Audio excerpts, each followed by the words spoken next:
Morleys earn their living on television, appearing in advertisements.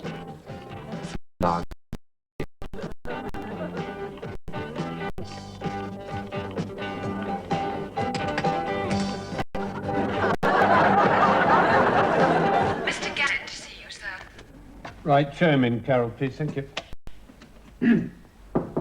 Come. Come in. Sit. Sorry to drag you away from your desk at this time, Gannett, but there were one or two areas I wanted to raise. How long have you been with industrial carbo fluids? 17 and a half years now, sir. 17 and a half years. So you're pushing what, 37, 38? 38 today, in fact. 38 today? Yes. What career had you in mind?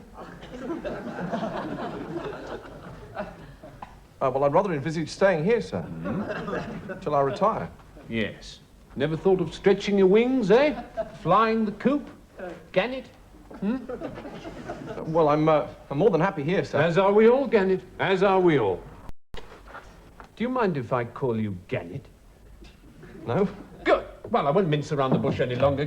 Carol, thank you so much. Just pop 'em down there, would you, dear? Thank you. Do you know she's the best secretary I've ever had on this floor? I'll tell you something, Gannett. I won't be getting rid of her in a hurry. Oh, good. So, what do we pay you these days? £7,500. Pounds? Yes. £7,500 a year. Managed to get by on that, do we? Well, you know, these are difficult times. God knows you're right, Gannett. We all feel the pinch. Yeah. How would you react to a cut in salary, then? Well, obviously I wouldn't be too happy about it, No. but, you know, it's for the good of the firm. Yes. So, what would you say to a cut in salary for the good of the firm, a figure from the air, £7,500 a year? Somewhat harsh. Yes. You see, my board have asked me to reduce staff by 50%, Gannett. Now, where do you think that leaves me? Without me, sir. Go and look at it my way, Gannett. Redundancy isn't all gloom and despondency. There are schemes. God knows there are schemes. Time to do all those jobs around the house. And socialising. Do any of that? Well, you know, the odd party. Odd? How odd? You don't dress up as a bird, do you, Gannett? Well, let's address ourselves, shall we, to the terms of your redundancy. Obviously, there's a fairly handsome cheque in the post for you, which is probably where it'll stay. No, I'm just being silly there. There's no cheque at all. Some of the boys in retail had a bit of a whip round, see if they couldn't get you something, but since you're not too popular around here, we didn't raise anything. I dipped in there and got you this. I hope you like it. It's a book. Oh, thanks very much. Not at all. Due back in a fortnight. So, many thanks, Gannett. And if there's anything you need, anything at all, please don't think about it. Excuse me. Hello? Oh, Leslie. Yes, nice to hear from you.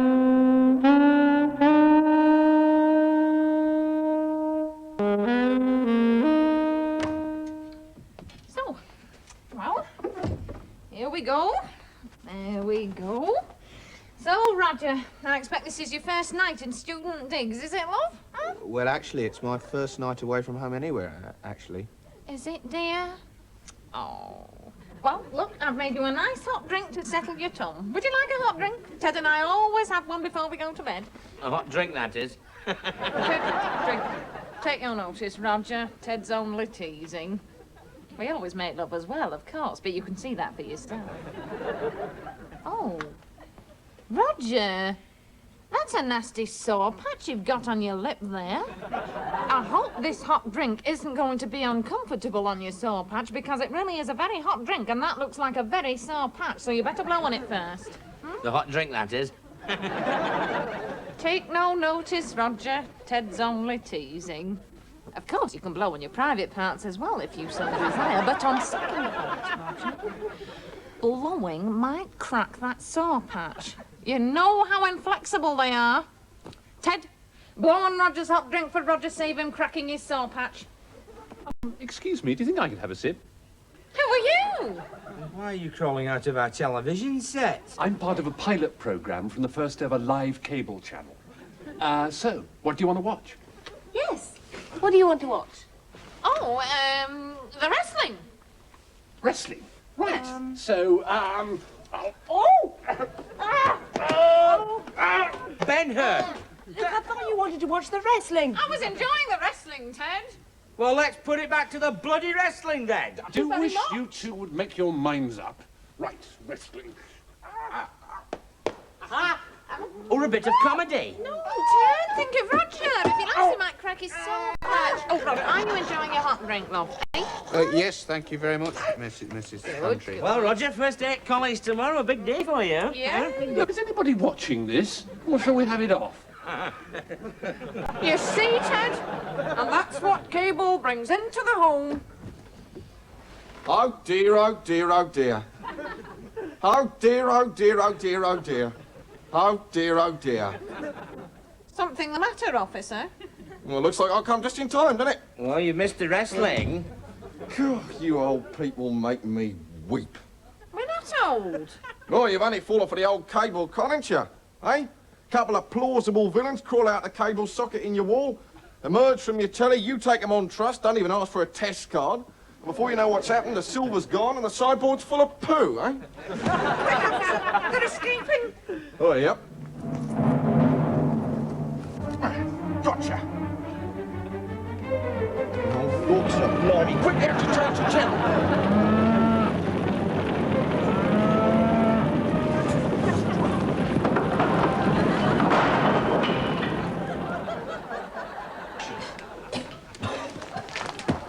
You were right. Cable television will undermine the very fabric of our home. Oh, look.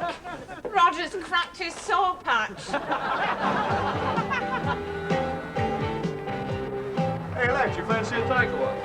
Yeah, all right. Sound like that. I could eat a box. You should be so lucky.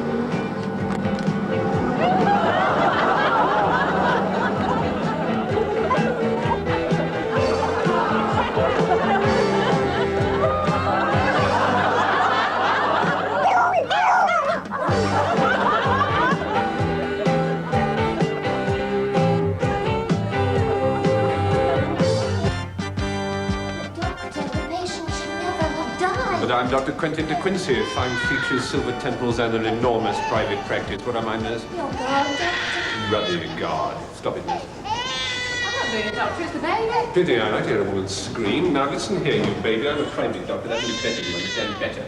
Now, shut up.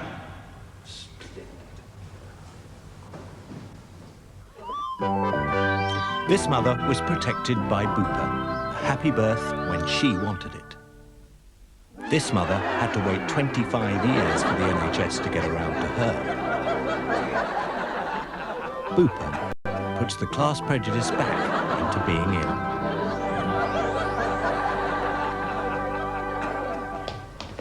oh, let me have your baby, Doctor. Don't be absurd, nurse. Even if I had one, you think I'd just give it away? Oh, but we all want to marry you, Doctor. All the nurses do, even the male ones. Right now, Mr. 100% Cotton. Your mother mustn't have a sense of humour. What seems to be the trouble? I don't feel well, Doctor. And damn lucky for you, you don't. I won't tolerate time wasters. We have to see his passport before we can proceed, Doctor. That's a damn topical remark, nurse. Somebody's on the ball. Ah. Don't look at the photo, it's very embarrassing. Didn't you look a tosspot with long hair? I can't stand hippies. I think they should be boiled. Didn't your father mind? He's past minding anything now. Nah, gone on to a better place, has he? Oh, he's dead. Oh, I am sorry. No, not nurse, just saying that. Oh, Doctor, you can read me like a book. Thank you. Go upstairs, bind yourself in leather, and I'll come and thumb through you later. I was employing a metaphor. Yeah, you see, we'll give anybody a job here in this hospital. No racism here. I thought you said your name was 100% Cotton. It says there Billy Barney Singh with an H on the end. It is. It is? Oh, I think I'll just call you Chicken Curry. So really confusing. I'm sure you'll understand that remark is meant in the best possible taste. Right down, Mr. Curry. What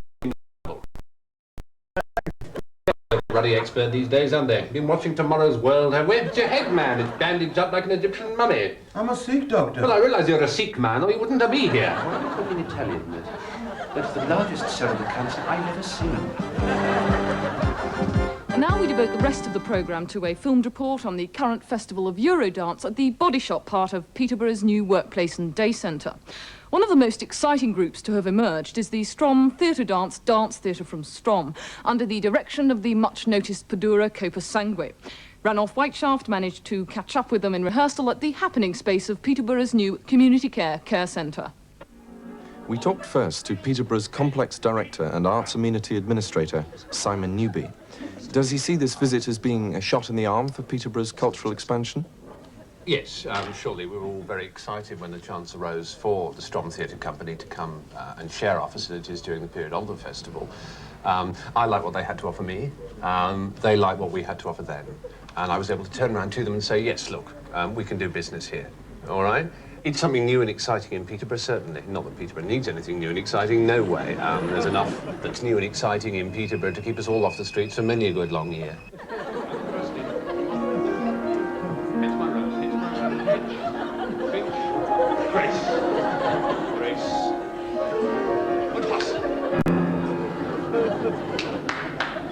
The Strom style is certainly very distinctive and the discipline very foreign to actors schooled in the English method. I asked Padura Copa Sangue, who incidentally speaks no English, why Peterborough? Scipio Peterborough, Caribane Chief, Hillward. We were initially very impressed with Peterborough's rail and communication links with East Anglia and the Midlands, together with the friendly and welcoming atmosphere that goes to make up the Peterborough effect. Oh, team. Campbell. Is it going to get talent? Not Trevel did. Trevel did, no? Trevel did gross. Well, sir. Medal. The play Copa Sangue is tackling is called Yabil, or the Movil-Weight Slip Mash. Essentially, in 3 parts, Yabil charts the downward path into personal destruction of the play's central character, Yabil Spingpotens, who finds himself unable to come to terms with his love on the one hand for Kloba, an immigrant Tuk, and on the other for Kushenshev, a yogurt who stands for the play's central theme of survival by compromise. Here, Yabil arrives home for supper. Mein groß. Ken lover. Sick. Mein groß.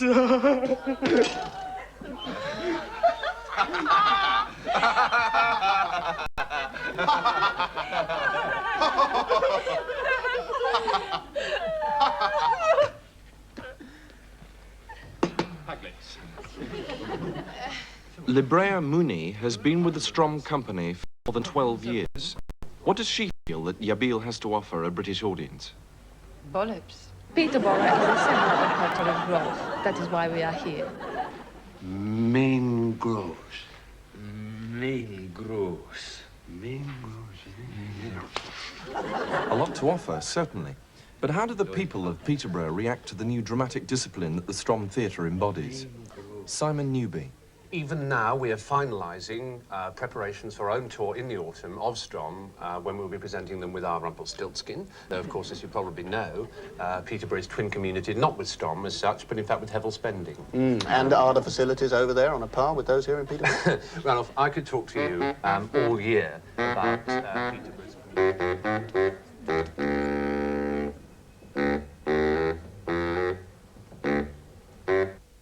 I'm back now, Sarge. That's what I like to see. A good old-fashioned Bobby. All right then, son, let's go over this again now, shall we? You were in a pub. Yeah, and there'd already been a certain amount of iffiness over who was going to buy the drinks. Oh, yes? Well, we both wanted to pay, see? It was a matter of honour. I mean, we both come from Kilburn. And as far as I'm concerned, Kilburn is Kilburn. I mean, you can say what you like. I don't care, but Kilburn is Kilburn, and no one better say different while I'm around. A bloke once said to me, right, Kilburn is Golders Green. What? Should have seen the other fella. Fancy a pot noodle? Perkins, 2 pot noodles. Go on, lad. Well, we was down the Jolly Dildo, right? No, I tell a lie, we was having a drink in the obvious studio set, and I was up there and Wally comes up. Get these. Do me a favour, it's my round. There you go, doll, and one for yourself. Give me his money back, doll. It's my shout. Listen, do you want to wake up with a crowd round you? Like hospital food, do you? I hope your mum can sew, because she's going to have to stitch you up. Want teeth in a basket, do you? Are you talking to me or chewing a brick? Because either way you'll get your teeth broke. Oh, right, you paid for them.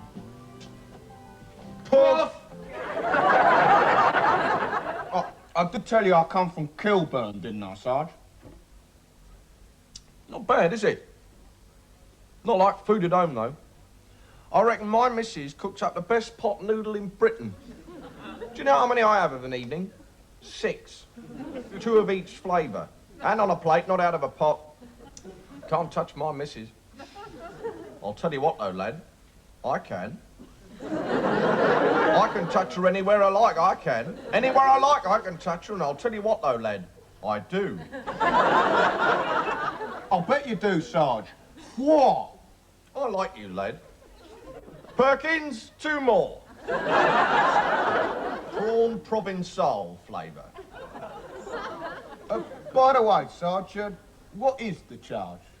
Well, the original complaint was talking in a very loud voice in a public place, and then the more serious one of under mental age drinking. But you seem like a nice, bright lad to me, so I think I'll drop him. Bit like your missus, eh, Sarge? 4. That's right, son. 4. Anyway, what happened next, then? Well, we had another 65 pints, but we wasn't pissed. I mean, take more than that. And then Mr. Lovey, who does our TV adverts, came up. Have I found you? There's a rush job on, new ad. We have to shoot it here. What, do an advert here, in our own clothes? To save a life, mushrooms. Well, I don't know, Mr. Lovey. I think we're all pretty anxious to maintain a difference between our real social persona and our perceived media stereotypes. There's no time, Beetroots. If a busy schedule is a day at the seaside, then you're looking at a month in the Caribbean. Oh. Look, it's a new product, it's a new image, it's something totally different. What we're drinking then, lads? It's in front of you. Well, it's a funny shaped glass. Supposed to be. A very light colour. Just drink it. All right. By heck, that's the stuff. Told you.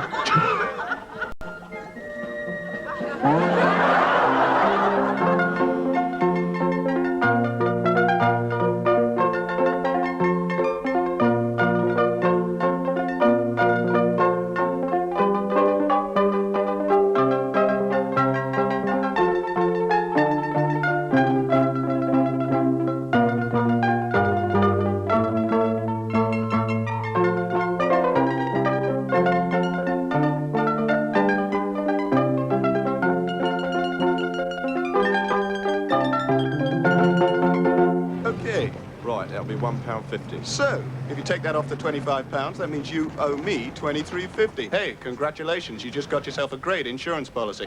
This man is an insurance salesman, or bastard. Hi, I'm Peter. Oh, hi, I'm Peter. You've bought the policy, now see the film. Claws. The horror of a community terrorized by a killer bastard.